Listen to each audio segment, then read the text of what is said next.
সমস্ত সংবিধান বিশেষজ্ঞ এবং বিশিষ্টজন, স্টেক হোল্ডার, পত্রিকার সম্পাদক সহ সবাইকে আমরা ইনভাইট করে তাদের মতামত নেব এবং আমরা জাতীয় ভিত্তিতে যেটা আমরা সম্মত হয়েছি যে জুলাই জাতীয় সনদ যেভাবে স্বাক্ষরিত হয়েছে উইথ নোট অফ ডিসেন্ট, যারা জনগণের ম্যান্ডেট প্রাপ্ত হয়েছে সেই নোট অফ ডিসেন্টগুলো ম্যানিফেস্টোতে উল্লেখ করার পরে সেই হিসাবেই যাব, নাকি শুধুমাত্র আমরা এখানে ডিবেট করে মুলতবি প্রস্তাব গ্রহণ করা হইল হ্যাঁ অথবা না বলেন নাকচ হয়ে গেল সেখানে যাব?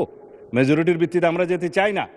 আমরা সমঝোতার ভিত্তিতে জাতীয় সংসদে একটি এমন সংবিধান সংশোধন করতে চাই যেই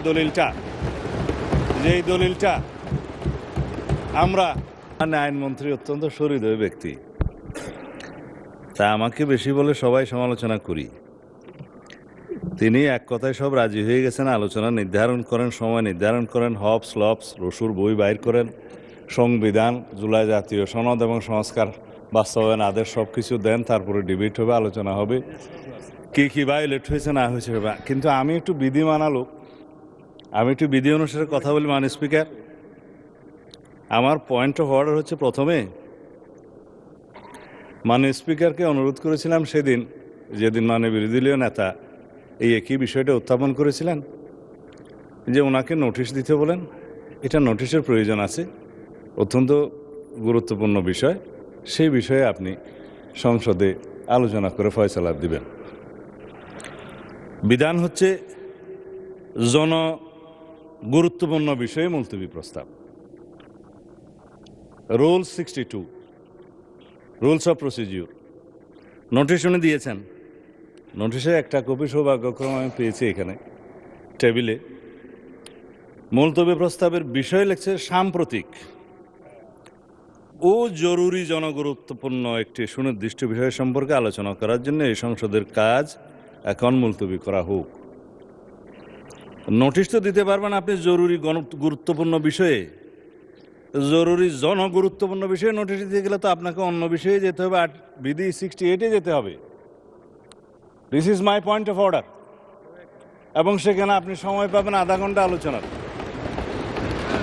এখন যদি আপনি সংশোধন করতে চান, সংশোধন করতে পারেন। মানে বিরোধী দলীয় নেতাকে সংশোধিত নোটিশ আবার দিতেও বলতে পারেন, আপনার রাইট আছে। You are milord of the house, অভিভাবক, ইউ ক্যান ইন্টারপ্রিট। এই পার্লামেন্টে আপনি সব কিছু সংশোধন করতে পারবেন। সেই হিসাবে যদি আপনি এখতিয়ার প্রকাশ করেন, প্রয়োগ করেন, তাহলে উনি আবার নোটিশ প্রদান করতেও পারে, অথবা আপনি সংশোধিত আকারে নিতে পারেন। এখানে পার্লামেন্টের অনেক অফিসার্স আছেন, লেজিসলেটিভ উইংয়ের আছেন, আপনারা হয়তো এটা দৃষ্টি আকর্ষণ করতে পারতেন। মাননীয় স্পিকারের নোটিশটা দেয়া হয়েছে জরুরি জনগুরুত্বপূর্ণ বিষয়ে সাম্প্রতিক, সেটা আসবে 68-এ, এবং সেখানে আপনি আলোচনা করার সুযোগ দিতে পারবেন আধা ঘন্টা যদি আপনি প্লিজড হন। আর এখানে 62-তে যদি আপনি নোটিশটা অ্যাকসেপ্ট করেন, তাহলে আপনি সময় দিতে পারবেন 2 ঘন্টা, এবং 3 দিনের মধ্যে যদি আপনি সম্মত হন এবং বিরোধী দলের সদস্যের মধ্যে যদি 25 জন সেটা সমর্থন করে এবং সরকারি দলের সদস্যদের মধ্যে যদি কেউ আপত্তি না তুলে, এখন আমি আপত্তিও তুলছি না, অনাপত্তিও তুলছি না, কারণ সেজন্য আপনার অনুমতি লাগবে, আলোচনা হবে। নোটিশটাই তো বৈধ হয় নাই, আপনি বৈধভাবে আগে নোটিশ দিতে বলেন, তারপরে আলোচনা হবে। কি আপনারা মাননীয় সংসদ সদস্য, আপনারা বসেন দয়া করে। মাননীয় স্পিকার বসেন দয়া করে, বসেন। মাননীয় স্বরাষ্ট্রমন্ত্রী, আপনি আপনার বক্তব্য শেষ করুন। আমি আপনার প্রোটেকশন চাচ্ছি। আপনি বিরোধী দলীয় সদস্যদেরকে ফ্লোর দিবেন, অসুবিধা নাই, কিন্তু লেট মি স্পিক। আমরা যেন আগের কালচারে ফেরত না যাই। আপনি যদি আমাকে সময় না দেন তাহলে আমি বসে যাব, এটাই বিধি। আর যদি আমি আপনার বক্তব্য কন্টিনিউ করেন মাননীয় মন্ত্রী। আমি তো ফর্মুলেট করতেছি মাননীয় স্পিকার। মাননীয় স্পিকার, আমি ফর্মুলেট করতেছি যে বিধিতে উনি নোটিশটা দিয়েছেন না, যে বিধিতে উনি নোটিশ দেন আপনি দেখেন। আপনার সামনে তো কিতাব আছে, রুলস আছে, পার্লামেন্টের অফিসার্সরা আছে, সবাইকে দেখেন। আপনি যদি এই বিধিতে 62-তে এই নোটিশটা গ্রহণ করেন, তাহলে আপনাকে সংশোধিত আকারে গ্রহণ করতে হবে, অথবা আপনাকে বলতে হবে মাননীয় বিরোধী দলীয় নেতা আপনি 62 রুলসে আবার একটা নোটিশ দেন, কারেকশন করে দেন। এটা হচ্ছে আমার ফার্স্ট পয়েন্ট অফ অর্ডার। এখন এখানে তো বিরোধিতা করার কিছু নেই, আমি তো অপোজ করছি না, আপনার এভরি রাইট আছে নোটিশ দিয়ে সংশোধিত করার এবং আপনি অ্যালাউ করার।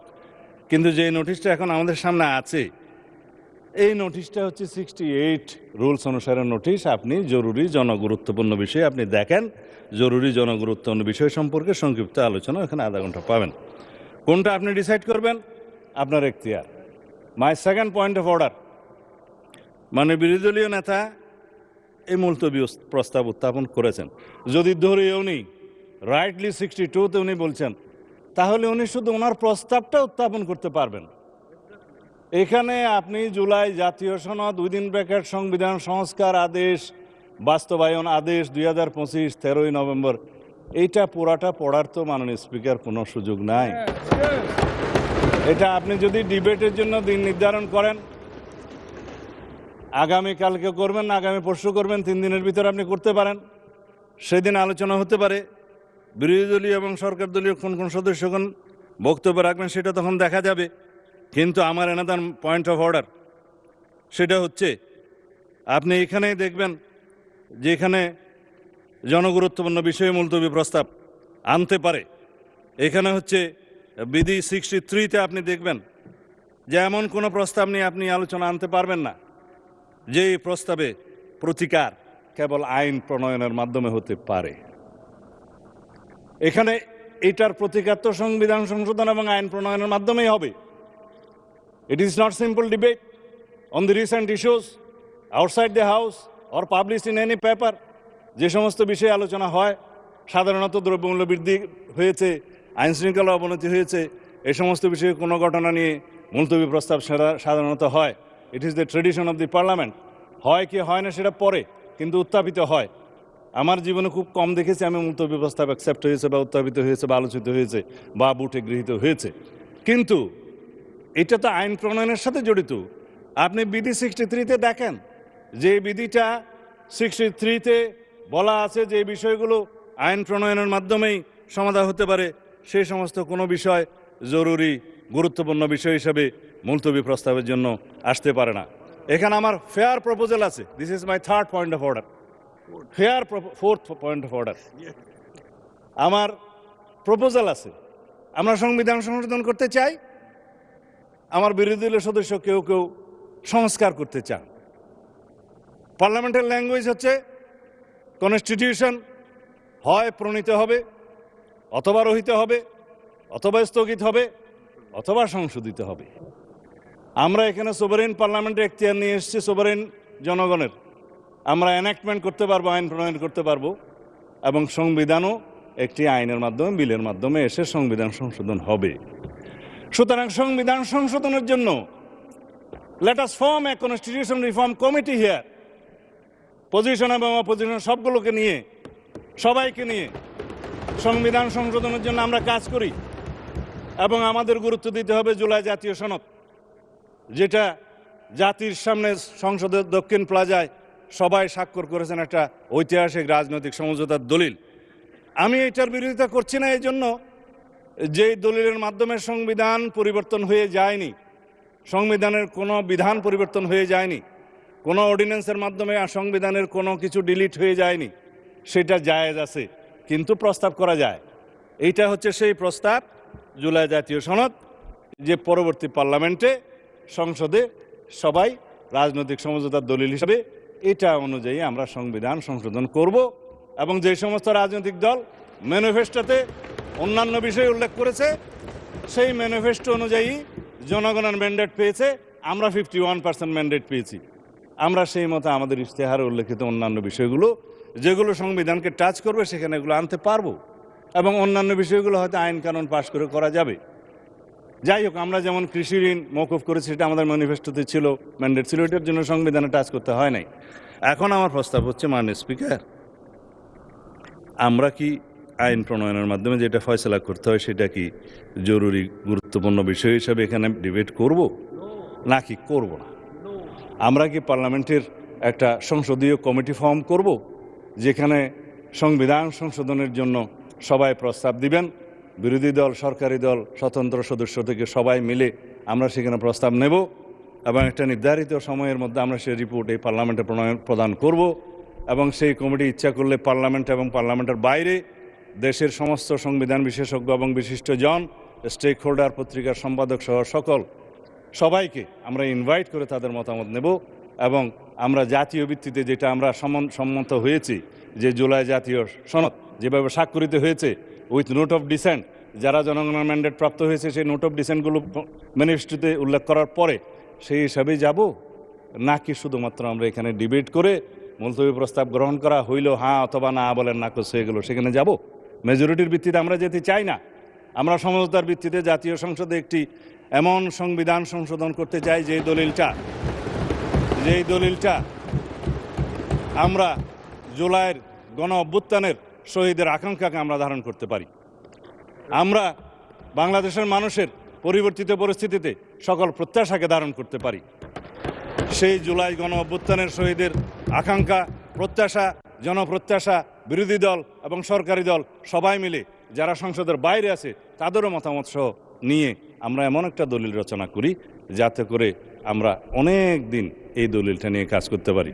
অনেক দিন বলার কারণ হচ্ছে সংবিধান মানুষের প্রয়োজনে, দেশের প্রয়োজনে, সমাজের প্রয়োজনে, চাহিদা অনুযায়ী সময়ে সময়ে অবশ্যই কিছু কিছু বিধান পরিবর্তন করতে হয়, সময়ের দাবি।